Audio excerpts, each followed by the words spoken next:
Hello and welcome to the Goldenrod Podcast, bringing you some of the latest and greatest Pokemon news and few laughs along the way. I'm Ben, and as always, I'm joined by fellow Pokemon enthusiast Conor. This week, we're discussing Niantic's response to Pokemon Go's profits reportedly taking a 40% drop, the Pokemon TCG Live leaving beta and the release date, as well as what it means for the Pokemon trading card game online, and finally, Pokemon fans working to translate lost episodes of the Pokemon anime. As always, you can jump to a topic using the timestamps in the description below. But before then, Conor, hello. Hello, sir. How are you?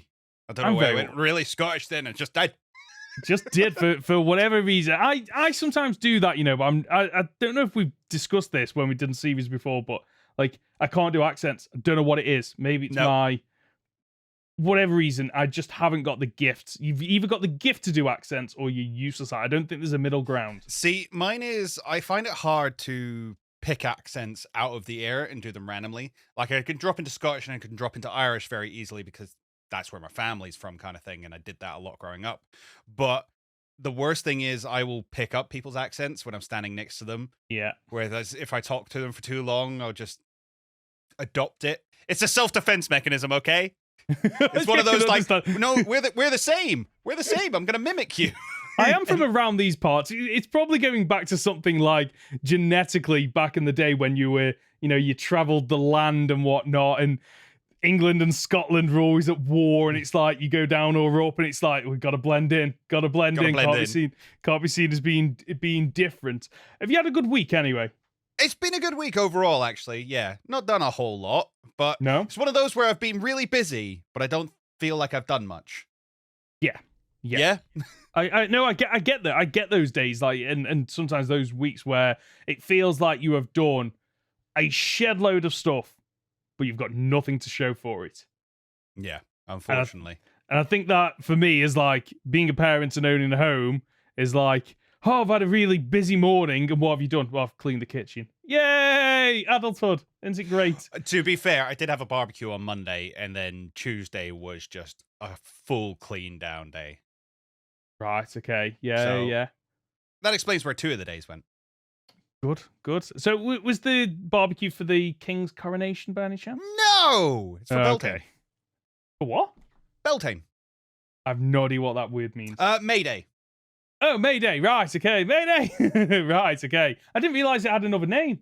So Beltane is the pagan Wiccan holiday festival of like the first day of summer kind of thing. Oh, wait, are we officially in summer? No. Oh, okay. It used to mark the first day of summer. Oh, okay. Because we're halfway between the 2 equinoxes. Right. Okay. Right. That makes sense. Yes. There's a lot of fancy words in there, and I kind of know what they mean. So let's move on to the first piece of news this week. So the Pokemon trading card game Live will leave beta and be officially released on June the 8th. So you've not got long. This also means that the Pokemon trading card game online will shut down on June the 5th. Now, I had a quick check, and Sarah B has reported that you don't need to do anything if you have a Pokemon TCG Online account. Apparently, when you log into Live, it'll ask if you want to migrate your content. Yes. However, that's the thing. You need to do that. Oh, you do need to do that, right? I would assume that you need to do that before June 5th. Otherwise, you lose everything. Oh, I'm really unsure. Yeah, I can see Conor is furiously typing. I can already tell that he's looking up to do a fact check, which is absolutely amazing. Thank you so much. I have actually got it, I think. I've logged on and I played a couple of games. And, like, it's got a nice little fresh coat of paint. We've discussed it before on a previous podcast, but there's not a lot. I still want something all singing and all dancing like Hearthstone or something like that would be really nice. But have you moved over to it yet? Yes, I did my first shift over the other day. Actually, when I got back from EUIC, I jumped on it and did my whole migration then. The sad part was because I'm new to the game again, it put me right at the bottom level, which meant I went in with my really strong Mew deck and I was basically beating up 8-year-olds, and it just didn't feel good. No, it doesn't. So I had to put it down for a bit. It never feels good when you do that. It's like the first win you put down to oh yeah, I just got lucky. The person I've ranked with was unlucky, and then you get a couple of wins in a row, and you think, oh, okay, I see where it's matched me now. Unfortunately. Okay, so while the Pokemon TCG Online will remain active until June 5th, no new Pokemon TCG products, cards, or deck accessories have been added to the game since March the 1st. So it's already effectively dead if you're trying to use it for standard play. Changes to ensure that development, blah, blah, blah, blah, blah. Doesn't say, will I still be able to redeem codes in PTCG Online after March 1st? Yes. Oh, you will, because I have got, and this is no word of exaggeration, I have about 500 of the online codes. So this codes will both work in PTCGO and PTCGL, regardless which one you put them in. If you put all of your codes into PTCGO and have a bunch of packs, I believe the packs get converted once you move over to PTCGL. I'll have to double check exactly how they get converted. We're so prepared today. To be fair, I thought this would be a quick news article, done and dusted, in and out, and then moving on to the next thing. Don't ask why I have so many of these card packs, okay? I just went through a phase where I was just buying the Sword and Shield set, and then the 25th anniversary, so suddenly I've got a butt ton of these things. I just haven't redeemed it because I don't really play on the online Pokemon TCG website at the moment. But I really do want to. I want to get back into it. So I kind of want to just do a video or a live stream where I just like do all these 500 cards and then do a giveaway as well. Okay, I have found the information. There is no current deadline for when Pokemon TCG Online players will need to sign into Pokemon TCG Live to migrate their account. At this time, players will continue to be able to migrate their accounts even after Pokemon TCG Online sunsets. Right, okay, there we go then, folks. So get round to it at some point and let us know. Like, if you end up using it, let us know. Comment, send us in a message, Gmail, all that jazz. You can find the information down below. Let's move on to Pokemon Go. While I'm on it, here you go. The unopened items, which is packs, effectively. Yes.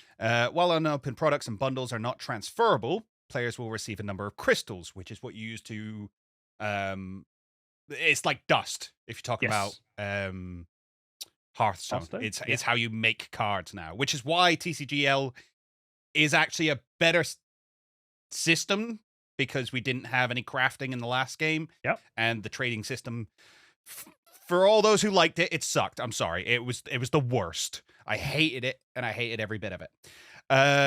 Crystals can let's try that one again. Crystals can be redeemed for booster packs, promo cards, and special bundles in the Pokemon TCG Live in-game shop. So, if you have 1 to 9 unopened items, you get 500 crystals. If you have 10 to 24, you get 1,100 crystals. If you have 25 to 49, you get 2,250 crystals, 2,250.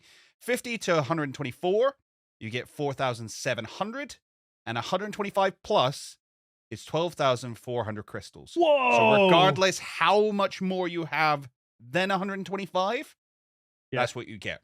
So the other main difference as well is once you move everything over to PTCGL, you're only allowed 4 of each card. Yep. So any extras you have than that will be dusted. Right. Okay. So it might be worth, if you've got a whole stack of unopened packs, open down to 125, and then migrate. Right. Okay. So that's what I need to do then, isn't it? Mm-hmm. With all those cards, I need to do that at some point beforehand. Right. Let's move on to Pokemon Go, because this week has been a bit of a strange one. So earlier on this week, it was reported by App Store analytic firm AppMagic, using data that they collected, that in April, Pokemon Go had made nearly $35 million, which sounds like a lot of money. It is a lot of money. Let's not kid ourselves. However, 12th highest grossing mobile game in the world. Yeah. However, you have to take into account that it's down from $43 million in March and down from $58 million in February. So it's a 40% drop. And according to this report, this is the lowest monthly revenue since February 2018 for Pokemon Go. So now, this report sorry, just to clarify, this report has come from a third-party app called App Magic and was originally reported by mobilegamer.biz and has since been denied by Niantic. That's where I was going to go, because originally I thought that was going to be what we were discussing. That's the story. Let's discuss that, but no. Yes. No. In a strange twist of things, Niantic, who's the developer of Pokemon Go, have come out to say that the estimate is wrong and that Pokemon Go's 2023 revenue to date was up on the same period in 2022. And it's really strange, a company coming in to comment on this, to the point where the quote that I have from them is, "We generally don't comment on third-party estimates of our revenue, as they are often incorrect," which is the case here. Our revenue so far in 2023 is up on last year. We don't focus on month-to-month trends because they fluctuate based on major live events. This year's changes have already increased in-person raiding, and we're excited to introduce exciting new features over the coming months. Now, that's an interesting response. It is. And the reason I think it's interesting is because they didn't respond to the actual comment. No. The comment was, your April is down compared to February and March. We think it is due to you changing remote raid passing. They went, no, our first quarter of 2023 is up compared to our first quarter of 2022. And it's like, that's got nothing to do with what anybody's talking about. And in response, they went, well, we just don't look at month on month. We just pretend that doesn't exist. Yes, you do. Of course Every you company, do. Of course, everybody does. Do. Yeah. Like, are you telling me a company as big as they are that measure there's a reason businesses have quarter 1, quarter 2, quarter 3, quarter 4, and then they look year on year. The reason why, so they can see the monthly trends to see what they put in action leads to increase in player base, increase in sales. Like, let's not kid ourselves here. This is a company that exists to make money, okay? Of course they are looking at how much money people are spending on this game. And like, the fact that I think I would have more understanding and respect, I guess, if Niantic were just like, yeah, we don't comment on these things, and just left it at that. But they've come in with this kind of half-arsed kind of excuse, and then tack on the end about, in-person raids have now increased. And I'm sat there thinking, well, of course you're going to say that, because you're not going to, like, Niantic are the kind of company where if they make a bad decision, they will double down on that decision. They won't go back on it. So this whole situation is really weird, because it's almost as if, like, they're trying to get ahead of the bad publicity, I feel. Yeah, a little bit. It's just... It's a little bit odd that they've kind of turned around and gone, no, everything's fine. Yeah. Yeah, you're right. The internet says that our fans are miffed, and one company has come out and said that, that has... And that's what I think that's getting to me, is the fact that we have had something come out and say, hey, fan backlash has impacted this company. What we say matters. What we feel has actual real ramifications. And Niantic came out and went, no, it doesn't. Shut up. Yeah. I would have had a lot more respect for them if they come out and gone, we generally don't comment on these things. However, because of a section of our fans' complaints about removing or changing certain features, we thought that we wanted to clarify it. And what we've seen so far is more people are raiding in person, which stands with what our values are about getting people out and about. I'd have a bit more respect, because at least then it feel like they are sticking to their guns, whereas this just feels like, oh, we need to come up with a bit of a, not an excuse, but like a diversion almost of, like you say, not really addressing the initial point and just throwing out some PR speak to try and like damage control. Yeah, I think that the issue you're going to have here is always like, so how Netflix doesn't reveal any of their numbers and just go, yeah, that was the best watch show ever, and then cancels it before the next season. Yes. And you're like, well, hang on, what was the case there? It's like, you don't need to know. Yeah. It's like, well, come on, guys. I'm not saying that every company should have open books, I do believe that, but I'm not saying it. As I say, it hurts that they feel like, it feels to me like the fans have kicked off and they've gone, it's fine, they're going to keep paying anyway, don't worry about it. Yeah. It's like if the data buy app magic, which, you know, you have to take them at their word, unfortunately, you've got, he said, she said here, like, if they are saying that there has been a 40% drop, that is massive. Like, over 2 months, a 40% drop. Like, it's a drop in the ocean. Like, Pokemon Go and Niantic probably have a shed. They've got a massive war chest of funds that, like, they're not getting shut down anytime soon. Like, they have so much money to throw at this game to, you know, ride out the waves of maybe people becoming disinterested in it, or, you know, the months where they haven't got as many events and things like that. So 40%, while it is massive, it's a drop in the ocean for them. What I'd like to see more, I guess, is the number of players playing this game. Like, for me, that is, like, because you've almost got half a metric there. It's all well and good going, oh, they've made all that money, but, like, how does that compare to the people are playing? If the money's coming down and the number of people are coming down, then obviously that suggests that, you know, the subset of people are either standing by their guns and have boycotted this game, which I know some people have.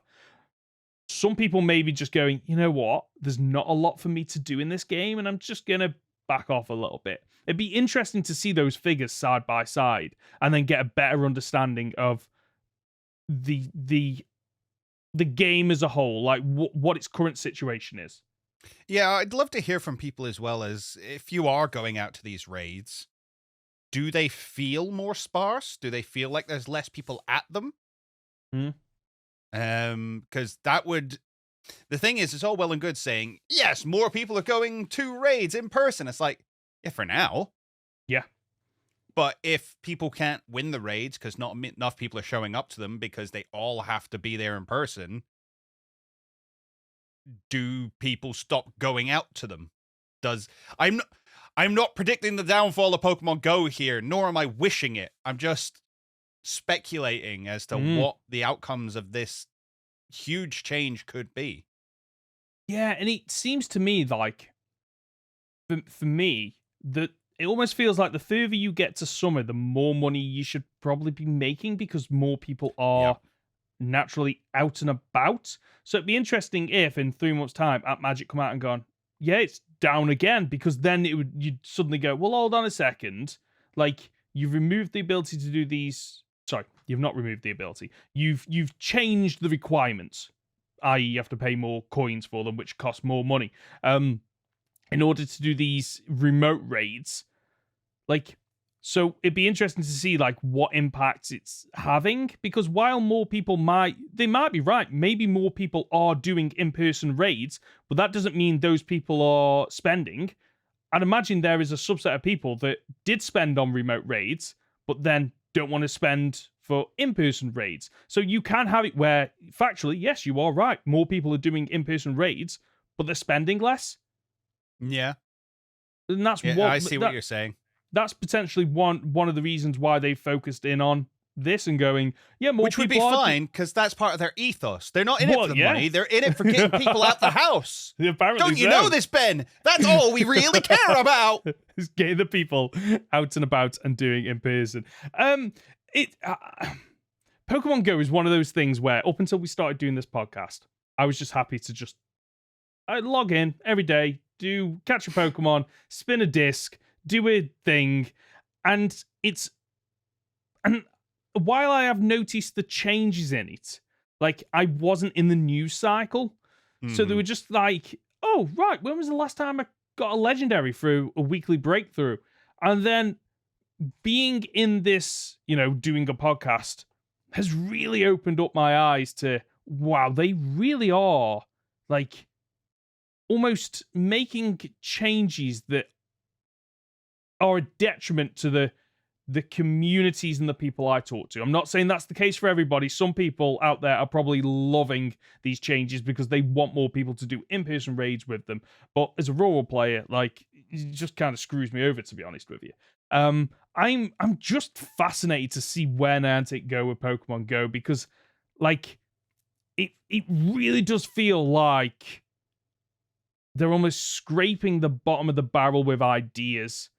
And when was the last time we had a major addition, whether or not it was the last major addition for me was the Shadow Pokemon and Team Rocket, because that was so unique and different. And I know we've had Megas since then, but Megas are in the mainline game. And the way they function doesn't really appeal to me.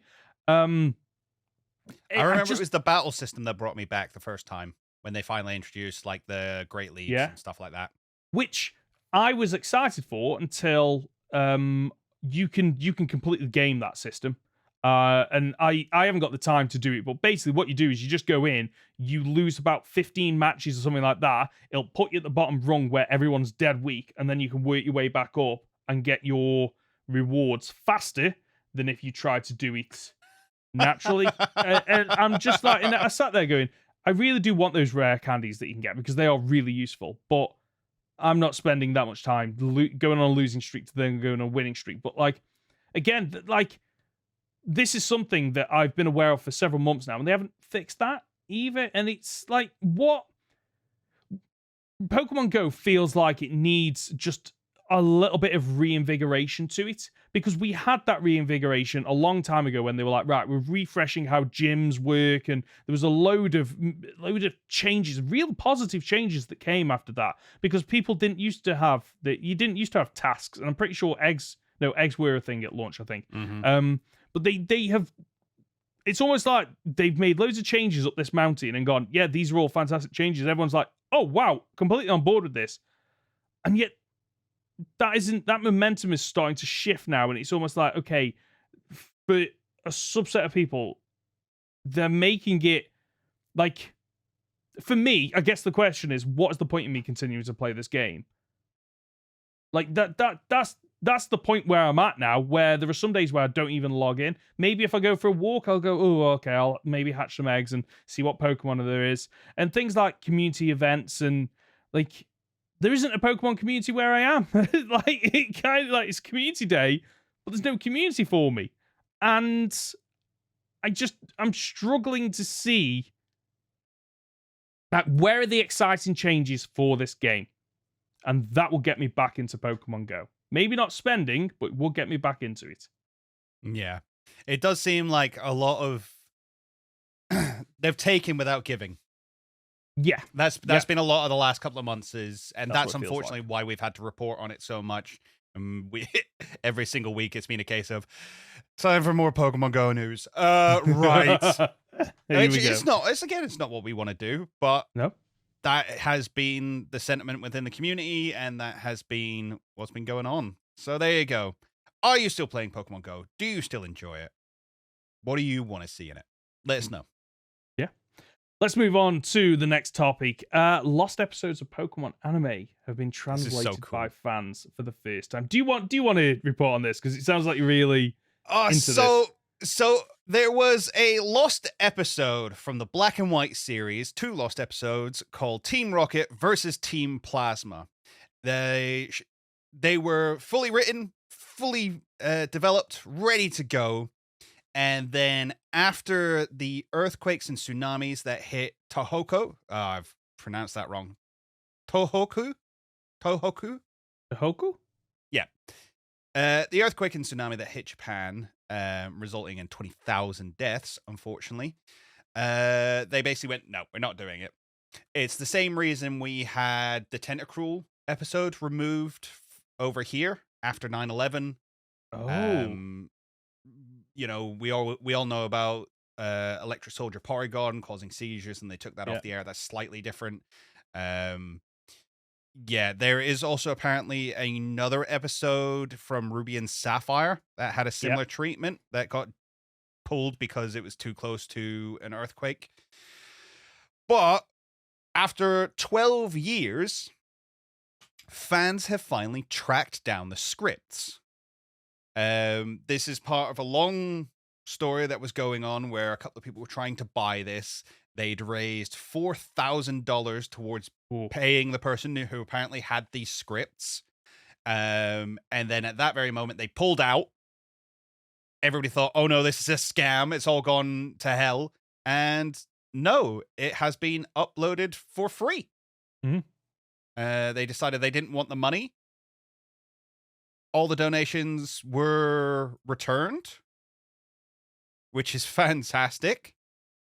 And you can now find the scripts for these 2 episodes, both in Japanese and translated, online right now. So, just so I'm clear, it's just the scripts, isn't it? It's not the episodes. It's just the scripts. It's not the episodes. Right. Okay. They will be in a vault somewhere. Somewhere, yes. But now that we've got those scripts, I'd imagine there are some creative people out there that probably think, I can do some kind of animation around this to kind of, which I would be really looking forward to see.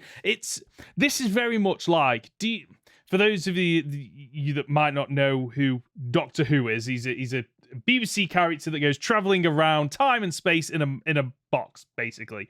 And the BBC lost a load of those original serials because they were apparently overwritten. So they used to use film and they literally overwrit the old content. So there's a load of episodes that were lost to that. There was episodes that were lost to fire, episodes that were lost to water damage as well. And I remember one of the series they did, they only had the audio for them. So they commissioned some animators to recreate the episode in animation form with the audio in the background. And I haven't watched it, but it always fascinated me that was doable. And this is something that I would love to see because, like, in the games, you never really see, like, you never see the evil teams from regions going against one another. And I would love to see this. And Black and White, from what I remember, was Team Rocket at their, like, height of evil. Really? It was the first time Jesse and James wore black because it was a case of, no, these aren't like your comic reliefs anymore. They are actually out to get Pokemon and do a good job. They were still useless, but the intent was there. Wow, okay. And this is just a fascinating part of Pokemon history that is now reserved forever. Yeah. Yeah, like, because most people wouldn't even know about this. Like, I didn't know about it until you posted the article. I was like, what is this? And the fact that, like, it's one of those things that, like, it's one of the amazing things about the internet that I absolutely love is the fact that we can archive so much. So in 1,000 years' time, there are people that would be able to, I want to see what was going on in the 2000s and finding... could you imagine that 1,000 years time, people just going down this Pokemon rabbit hole and just finding out all this information and finding things that, were thought lost and being able to just like look things up and find things. And like, it's one of the great things about the internet and the fact that it can bring people together and they can do things like this. And this just like, I guess it goes like what we're just saying is like we don't want to always be negative on Pokemon Go, but it doesn't like this proves that we're not negative on things. We're just sometimes we are critical of situations, but like credit where it's due. When positive things happen in the Pokemon community, we report on them as well because it's just great to see the community, the shared love for Pokemon bringing people together, and then a person that could have easily made $4,000 going, oh, no, I love Pokemon as well. Here you go. Like, it's fantastic. It's absolutely amazing. It's been a good couple of weeks for Pokemon archiving as well, because did you see that we just had the original scans updated? Yes! How cool is that? They like, it's so strange seeing them because the colors look wrong, but they're actually right. But we've had them wrong all along. Like, it just absolutely blows my mind. And just seeing some of this art, some of the art is absolutely gorgeous. That original art is beautiful, absolutely amazing.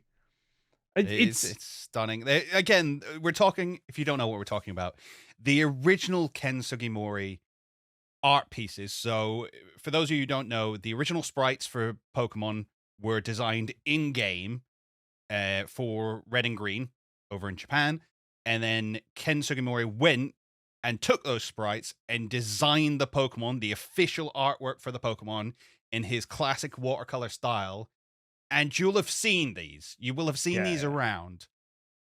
But apparently these were scans that were just not done in the best way. And the best one's Ivysaur.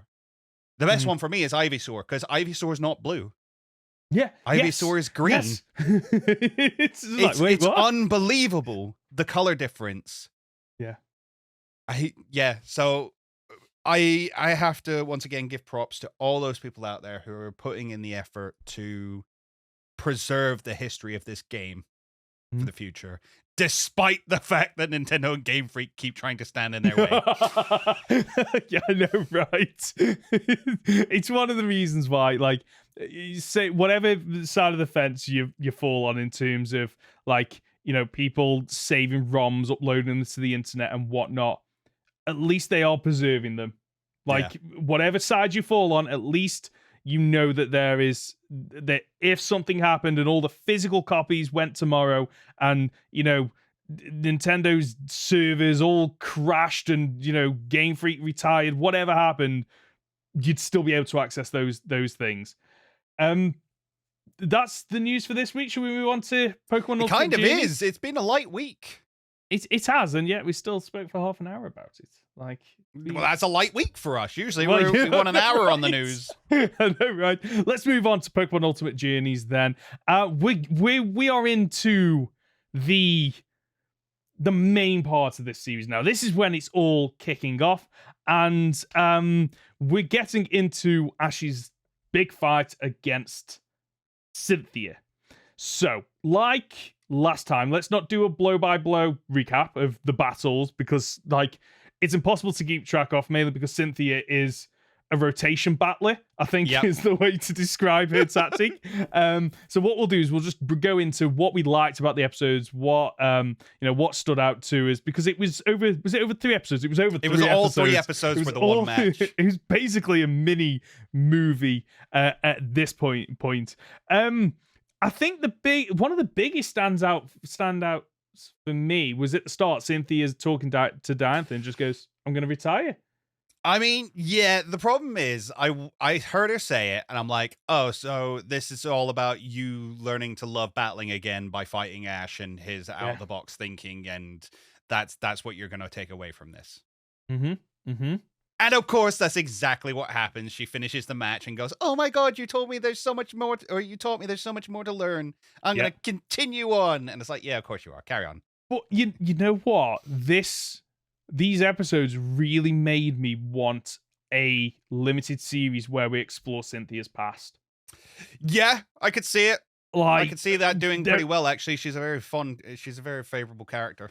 Yeah, and like, out of all the champions we've had in the games, she always felt like the one with like a true not a backstory, but like, you could see where she'd come from, the history, the fact that you meet some of her family, and she didn't just feel like a character that's been like thrown in and only exists in the current timeline. It's like there was a past to her as well. And I've got to give credit to them, because this initial intro, this part, like, they could have gone the lazy route with the animation. I say lazy, you know what I mean? Like, they could have gone for cost saving, but they actually have like things like just Ash walking up and then Cynthia walking. Like, and I know that sounds daft, that's the point where we got into with the animation, where I'm praising people walking, but we've seen in previous episodes where, you know, they cut corners in order to preserve time and money. So the fact that they take the time to build up, and we don't just go, you know, the intro of the episode and then like it's straight into the fight. We actually get a build up, which I really, really like. And like, credit to Cynthia as well, because the thing that they've done that I've really liked in this fight, well, not in this fight, but in this competition as a whole, is that Cynthia doesn't battle the same way as the other trainers. Like, she has a tactic in terms of how she approaches this, and I quite like the fact that each of these champions, like bring something that you haven't seen before, and Cynthia just constantly switching out and using her abilities and just keeping Ash on the back foot. Like, it was a really enjoyable couple of episodes of fighting. Yeah, she's definitely ahead for the first 2 episodes. Agreed. And quite comfortably so, I'd say. Of course, Pikachu comes in, gives Ash a couple of swing backs where he gets 2 Pokemon down. I'm not gonna lie though, when he hits that thing with Iron Tail, I'm like, Destiny Bond? Oh, Destiny Bond. I didn't and see it then coming. It goes down and it stays in the shell. And then you see the black ooze come out and overtake Pikachu. Really beautifully designed. Love the way it's portrayed. But I was like, yep, that makes sense. And that was the beautiful thing about watching Cynthia. Is everything she did made sense. Yes. Oh, yes. I absolutely agree. Like, a lot of this switching, the moves she used, the strategy, like you say, it completely made sense why she was doing it. And it felt like, what it felt like to me is this, it wasn't a plot point for Ash to conquer. It was an actual trainer for him to conquer. And he managed to do it, but it felt very much like, unlike the Steven Stone battle where it felt like just I'm going to spam this attack and I'm going to win, and it feels a bit cheap. This didn't. It really felt like, oh, Ash really had to work to earn his spot. And on another day, Ash could have lost that. He's the main character and whatnot, but like, you could see that, you know, if they were going to continue Ash's story, there's a very real possibility he could have lost. He could have lost here, and it would have made sense. And I don't think anyone would have been mad. Yes. I don't. What was beautiful about this one is I kind of felt it was a bit cheap against Steven. I don't think he should have won that. This one, I felt that early. I'm like, there's no way he should come back from this. There's no way he should come back from this.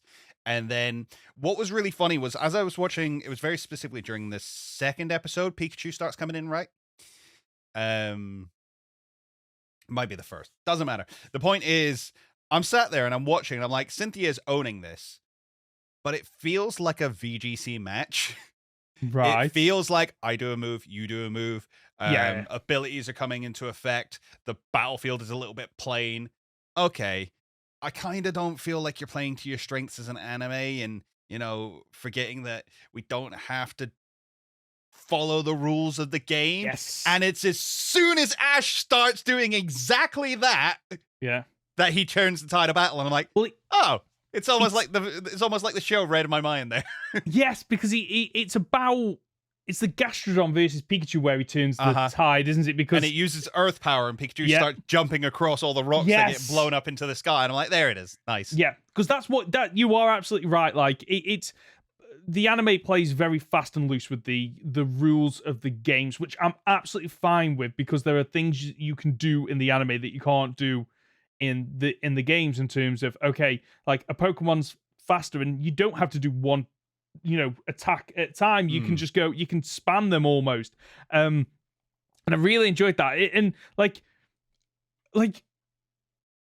Ash's, you're absolutely right. Like Ash just pulling out strategies that he didn't have. Like, this is the thing against Steven, I don't really think there was that like Ash mentality of thinking outside the box. Whereas in this, you get it where Pikachu beats Gastrodon by running across the rocks and then slamming them all into it. You also get it with the Pikachu where it starts to basically break dance. It spins on the spot to create like using Thunderbolts. And we even get Cynthia like cracking a joke, which I quite like, is it's still apparently is a callback as well. Apparently he did that in the Sinnoh League. Oh, right. That's what they make a reference to. They're like, oh yeah, I watched you do that in the Sinnoh League. Which again implies that Cynthia has been watching Ash ever since. Potentially, yeah. So that's pretty cool. And then obviously the big Ash move was brutal swing the stealth rocks away. I know, right? Not rapid spin, the moving game that will get rid of them. Just brutal swing. Just throw your shield. To be fair, it was. I had a little issue with the animation because I thought the shield was just like ricocheting around that shield around the outside of the ring and didn't understand quite what was going on until it's like, oh, you're taking down the stealth rocks. I'm like, are you? Yeah, Okay, fair enough. Apparently so. Apparently so. On note of animation, finally. Yeah. It finally felt good. There was nothing that was like absolutely stunning. Oh my God, the best thing ever. However, they obviously really liked the Lucario Mega transformation because they did it twice. Yeah, that really, like, to the point where I had to stop it and go, wait, like, I went back in the episode. I was like, oh, they literally put the Mega Evolution in. Yeah, twice they do it before before the opening song, and they do it right afterwards again under different music. It's cool animation. I like Lucario at the end of the second episode as well, where it looks all somber and down to the and dark and very good. Good human animations. And actually, you know what? That was one of the things I realized because they do a look back at the start of the episode. You know, where they're like, this is how Ash has got here. It's the tournament, and this is all the fights that I've had. They did a really good job of showing the animations of the people and the trainers and seeing it all back to back. I'm like, actually, there is some good stuff in these episodes. I've been kicking off week after week going, the animation's not good. The animation's not good. There's been elements in there all the way through. Yeah, there has. I definitely in the episodes where it's the Masters 8, it's never felt like there's been bad animation. It's always felt like there's good enough animation, but then there's those moments where it's like, I kind of wish it was like this all the time, but all the way through. I can understand why that's not the case, unfortunately. I'm trying to think. These 3 episodes do feel higher than the rest. They do feel better. Yes, agreed. And like, because honestly, like, I was wondering how they were going to do this because the Steven Stone fight, was that 1 or 2 episodes? I think it was 1, wasn't it? That was 1 episode. Yeah, and I honestly thought it would be 1 for the first ones, 2 for the semis, and 3 for the finals. That's what I honestly thought, which should probably make sense in terms of like cost cutting and all that. So the fact that they actually went, no, let's do 3 episodes, and it didn't feel like it was bloated. I agree. I agree completely. It felt like 3 was the right number. And they could have made it work with 2, but I feel like it would have been very rushed, and it would have felt like some of the Pokemon were weaker than they are. The fact that we have I think arguably you could still say the first episode feels rushed. Ash loses 3 Pokemon back to back, and like Dragonite feels actually worthless at this point. I'm sorry, Dragonite. So I've actually got a note here that says Dragonite is weakest Pokemon in his lineup, and it is. It's unfortunately. It's up there as one of the most disappointing Pokemon Ash has ever owned. Yeah, which is a shame because I remember that was his first Pokemon in Journeys, and like maybe I'm sure then he got Gengar, and I remember thinking, wow, he's got a pseudo, but he doesn't feel like a pseudo. Like Iris's Dragonite is a completely different beast. Like that thing was like, it felt powerful and busted, whereas this one feels like it's there more for support to help Ash rather than there to win for Ash. Yeah, it's difficult to see why we have in the most important matches of Ash's life, we have Dragonite over Charizard. And that's always the issue you're going to have when you bring a dragon onto the team. I know Charizard's not a dragon, but the point still stands. Like, you should be bringing the best of the best. Well, yeah. And that thing doesn't deserve to be there. Agreed. And it like, we keep cutting back to Ash's old Pokemon art, and it always like goes, surely you would pick your best. This is the Masters 8. You would pick your best 6, not necessarily the 6 you've caught for this region. And like, it would give you the opportunity to bring back some of the fan favorites, and like his Kalos team, which was busted. The team for Pokemon Sun and Moon like won him the league. You'd think he'd be going, right, okay, I need to cherry pick some of these Pokemon, but I guess I understand that like Ash is the kind of trainer in the anime that it's more around the friendships and the bonds rather than like I'd imagine Ash would be the kind of person that go, well, I want to win, like I want to stand by my Pokemon, regardless if that might mean I lose. But he has done it for previous championships. Right, okay. He has done it where he will just take a random pull from a previous generation. No, you're right. In fact, I've seen him do it at gyms. I can't remember what fighting gym he walked into, and he went, you know what? I need Snorlax. Give me a second. I think it was versus a Hariyama, and he goes and gets Snorlax. Right, okay. So, I think I would have preferred that this season. And don't get me wrong, there are certain Pokemon, like Greninja. You can write Greninja out because it's like, well, Greninja's busy doing important work. What do you mean? Greninja won this match for him. Well, yeah, because there's that part where Ash's aura connects with Lucario, and then you get a quick 3-second shot of Greninja just looking over its shoulder as if like, oh, I see what you're doing. I got you. I'll lend you my power. Lend me your energy! Which is that's what it was, right? Like, yeah, Greninja absolutely was what happened. Yeah. Because you see the aura of Lucario, and then Ash's aura adds to it, and it builds out. And then we have that shot of Greninja, and then it builds out even more. Because 100% is what happened. Yeah, because it actually says it's a giant aura sphere. They actually say in the thing, it isn't just aura sphere, it's giant aura sphere. But like, it doesn't knock out the Togekiss. So like the end of the fight, sorry, not the final fight, the second to last fight is Dynamax Togekiss versus Mega Lucario. Which cool. I'm glad they went down, because honestly, I was expecting Mega Garchomp versus Mega Lucario to the point where they mention it in episode, and that's what Ash is thinking as well. Ash is thinking, oh, I've got to prep for this Mega Garchomp, and it doesn't come, and the Togekiss Dynamaxes, and we get some really, like, this is only something you can do in the anime where it uses Max Airstream, and Ash run up the airstream. Runs up it. Just run up it. So like, okay, is it right? Sure, that's what we're doing. It's like, okay, absolutely fantastic. And then Cynthia tries to catch it or trap it by getting Togekiss to swing its it like slaps the aura sphere out of the air. Yeah. And sure, it's just like, right, okay. And like, Cynthia has a strategy for that. Like, she has a strategy for the entire game. Like, her strategy is basically, I'm just going to boost up Togekiss's speed. And just so it's super fast, and it makes it difficult. And like, when that aura sphere connected, I honestly thought, it's good. The giant aura sphere was going to knock us out, and it doesn't. I'm like, oh, that's interesting. And imagine the reason why. Sure, it's quad weak to fighting, isn't it? No, it's fairy. Fairy flying, I think. Yeah, so it's quad resistant. Yeah. So you said quad weak. Sorry. Oh, sorry, did I? So quad resistant. So that's why it doesn't knock us out, which I thought was a nice little touch, because I honestly thought, oh, it's going to knock us out. Like, done and dusted. And then we get into the final fight, which is Garchomp versus Lucario.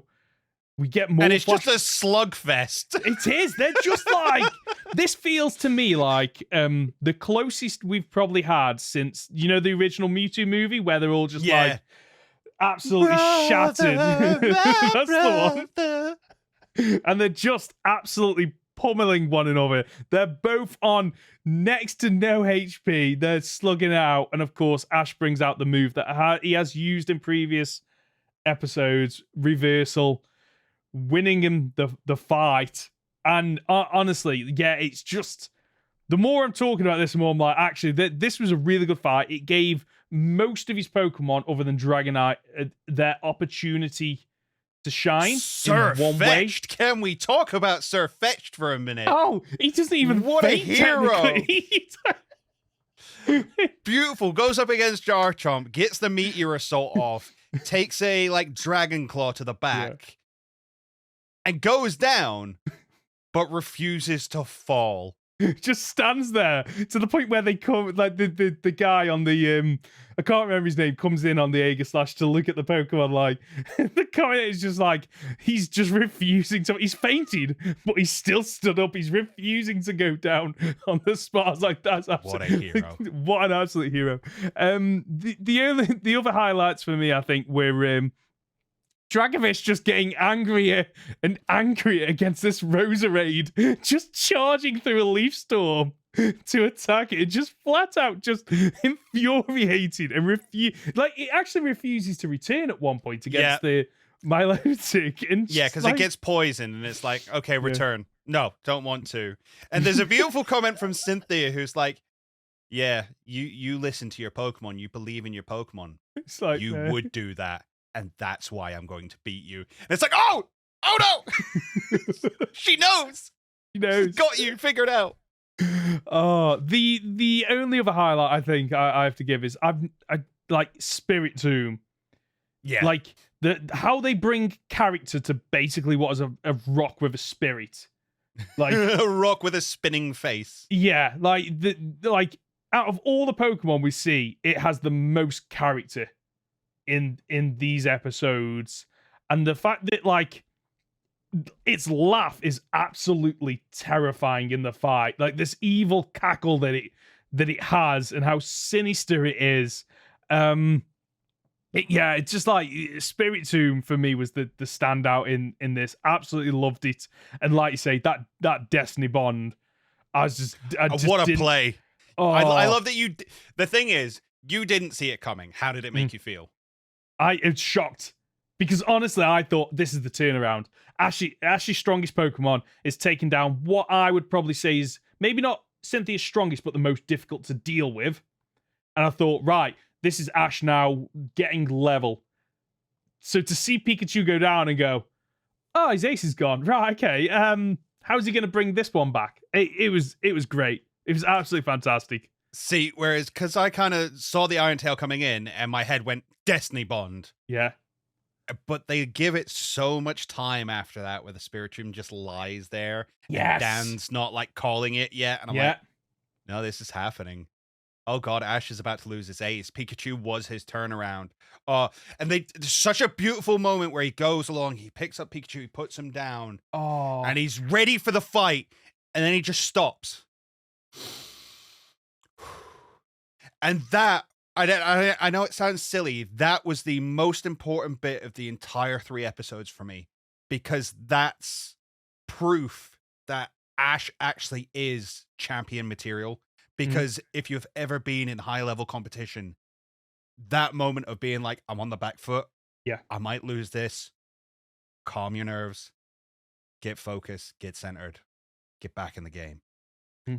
It was beautifully portrayed. There was no words needed. It's gorgeous. Absolutely loved it. It's one of those, it goes back to what I've said before. It's like show, don't tell. Like they could have easily cut to Go. They could have easily cut to somebody else going, oh, Ash is taking a moment. So like he really needs this. He's going to work it out. And they like sometimes they don't need to do that. Sometimes you just literally just let the characters show. Just show. Don't tell them. We don't need any, exposition. Just show it. And they do a similar thing at the end as well, where he wins and you have that moment of the crowd goes wild, and then we focus in on Ash and he just stood there gormless, just like, oh, it's over. Oh, I won. Oh, I won! Yeah. And Pikachu's going mad next to him, and you get that sense of the low fuzz, and then the crowd slowly builds up in the background as he comes back into reality. I really, really liked some of the directorial choices in these couple of episodes. Yeah. Absolutely fantastic. Conor, are you up for playing a game? Yeah, let's do it. Okay, perfect. In front of me, I have 3 Pokemon with 3 Pokedex entries each. But can Conor spot the fake entry? This week, we've got a little twist. We're starting with Gastrodon West C. Oh, okay.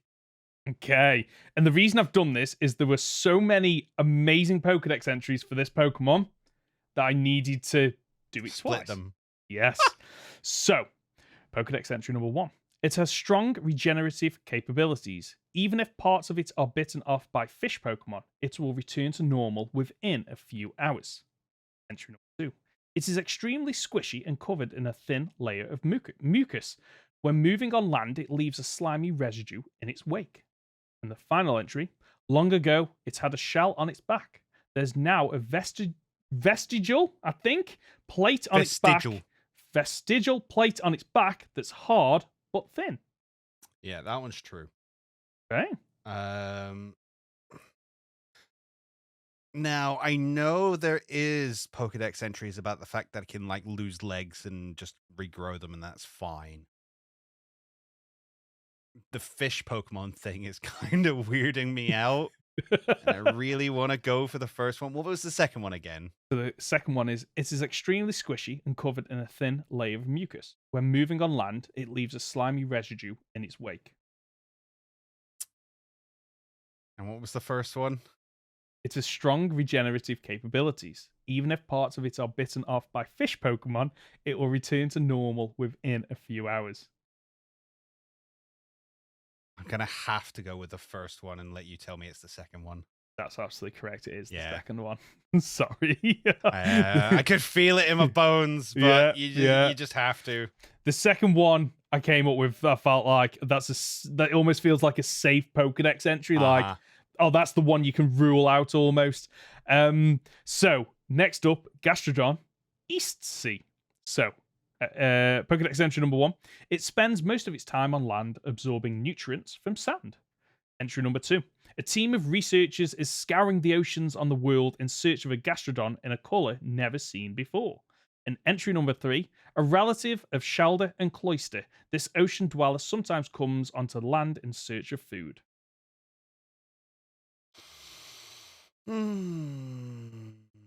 Let's go with the first one. The first one is right. Well done. What gave it away? Just it was. What nutrients are there in the sand? I don't know. Water. Well, then you'd stay in the water. So I'm gutted because I honestly thought that last one you'd be like, wait, what? Like relative of Shelder and Cloyster? No, because I remember that one. I remember reading that because I was that's one of those I have read before and gone, wait, what? What? But it was originally a shellfish.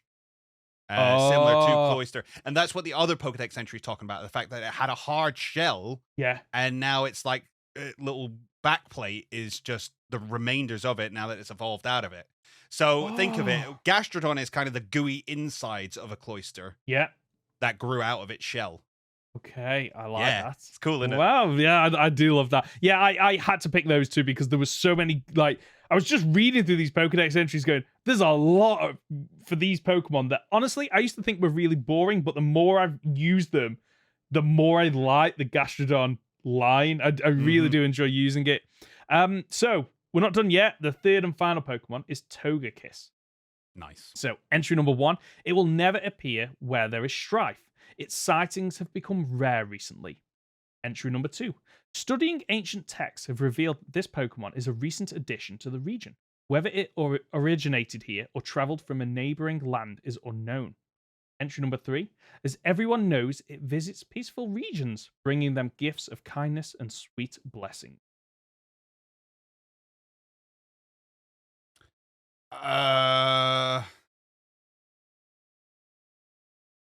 Confused. I'm actually stuck here. Okay. So that second one sounds just wrong on every level, but it also sounds like it might be a Legends Arceus entry. Interesting. Because, Togepi, Togetic were the original ones, and then Togekiss came in, but it came in Sinnoh, so it makes sense.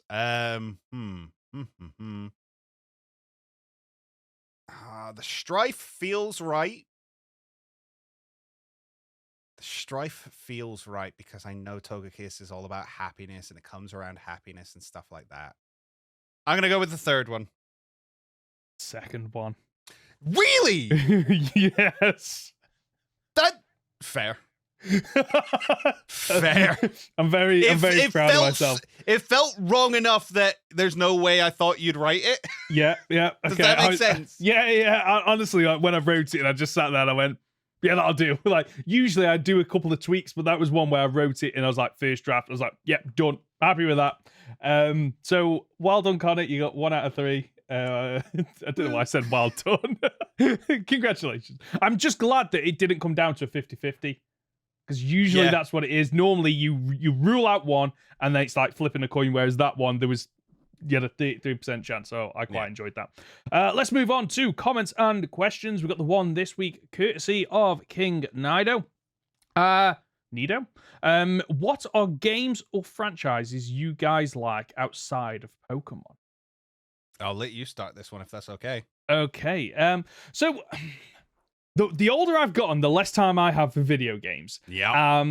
In terms of the ones that I used to play so much, like a ridiculous amount that I'm trying to get back into, the Resident Evil franchise, always been a big fan of those survival horror games. To the point where I'm playing Resident Evil 7 at the moment and absolutely loving it. Still refusing to play it on VR because I am a wuss.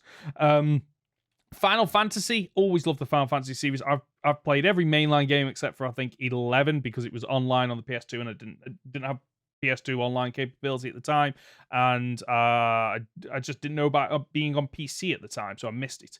And want to get into Final Fantasy 16, which is only available on the PS5 when it comes out, and I don't have a PS5. Metal Gear Solid was a franchise that I used to love. However, it's died a death pretty much now, unfortunately.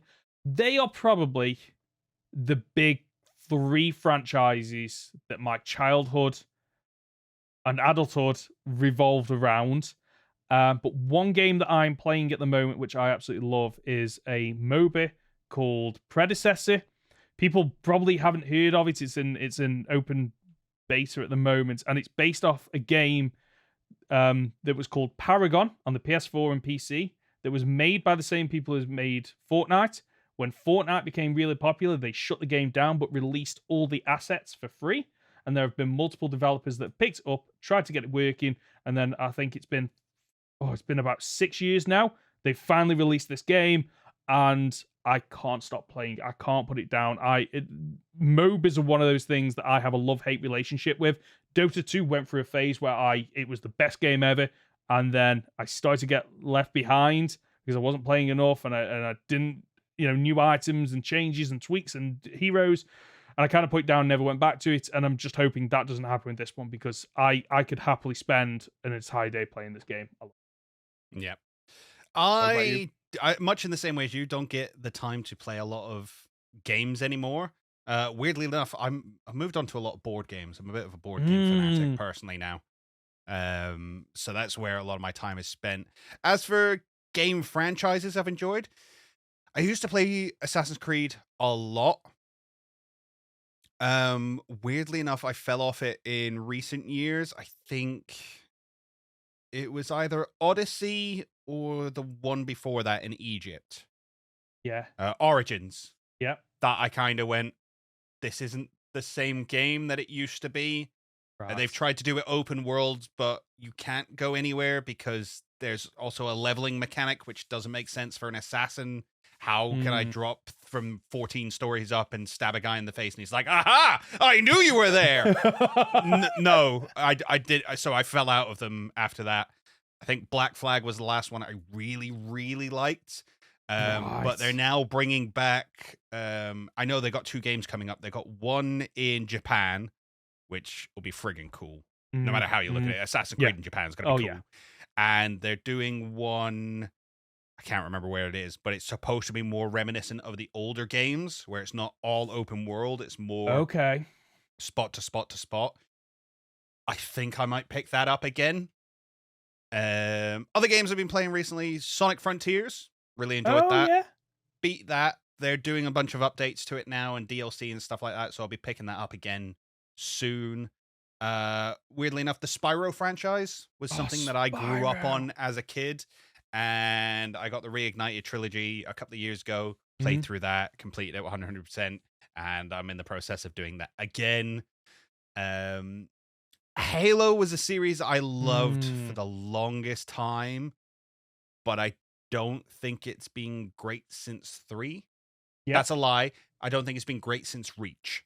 There you go. Oh, Reach is one of those prequels that's actually a really good game. ODST was fun. Reach was amazing, and I think it's kind of gone downhill since then.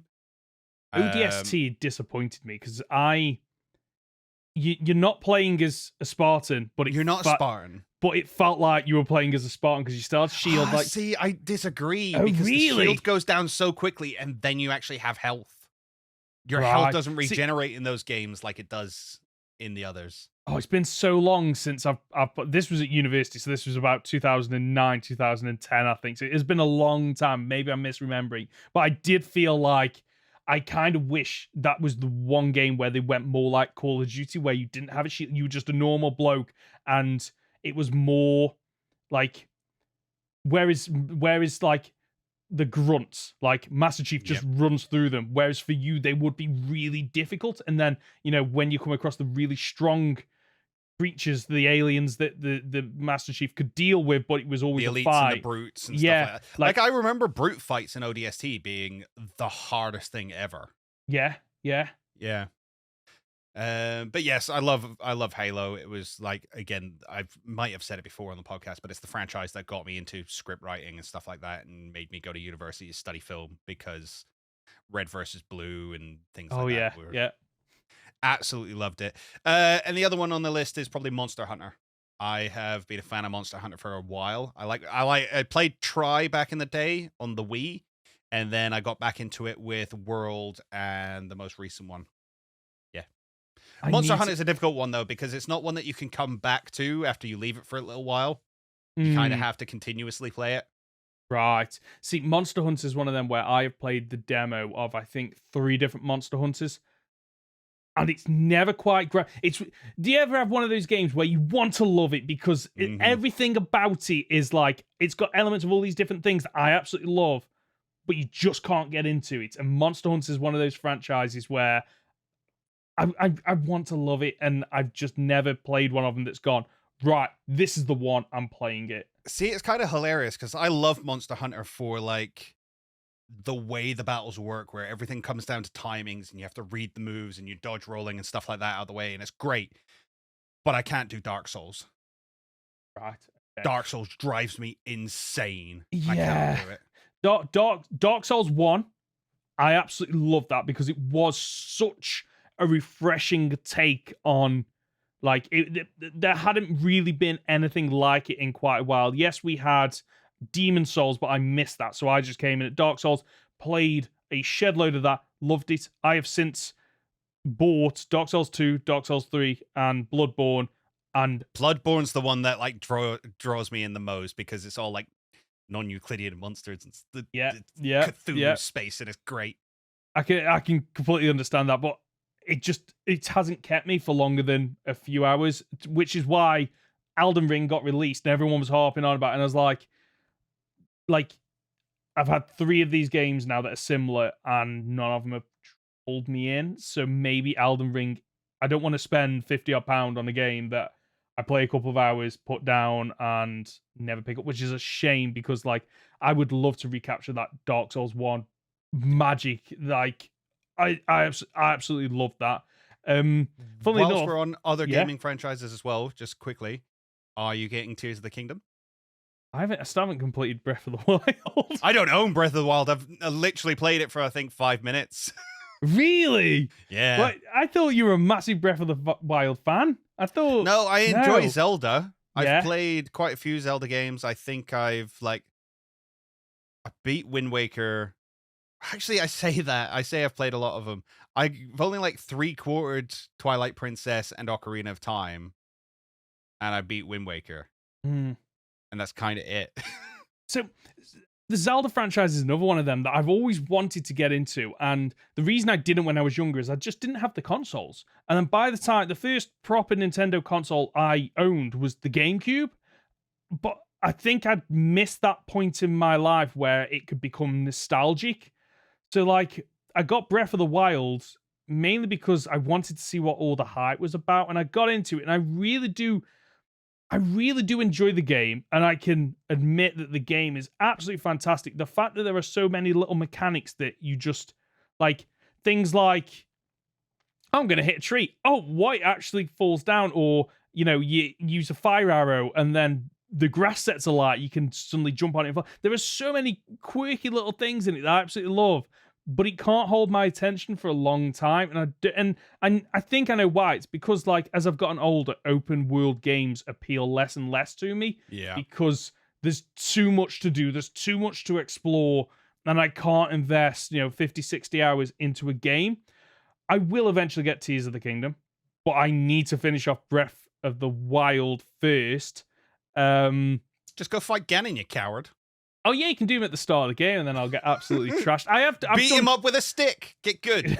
Get good. I have beaten 2 of the Divine Beast. I just need to get back into doing the next one, and I'm trying to. Whenever I chip away, I try to play it without looking up guides, and I've gotten to the part where I'm in a desert and I can't get into a town. I'm too hot, and I'm over. Like, I'm just like, what am I doing? I haven't got the time, and I'm at the point where I'm like, maybe I just do look up a guide, but for me that always takes a guide is one of those things where I've completed the main story, and then I look at a guide to do all the little things and whatnot, and I just need to sit down for a day, I think, and just play Breath of the Wild and really enjoy it.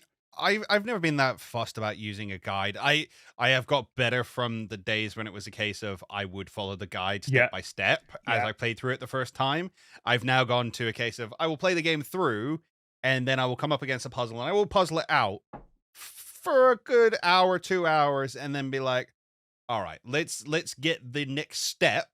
And then I look at it and go, grab a fish from this place, put it in a pot, and then bring it with you and throw it into its mouth. I'm like, where? How was I supposed to know that?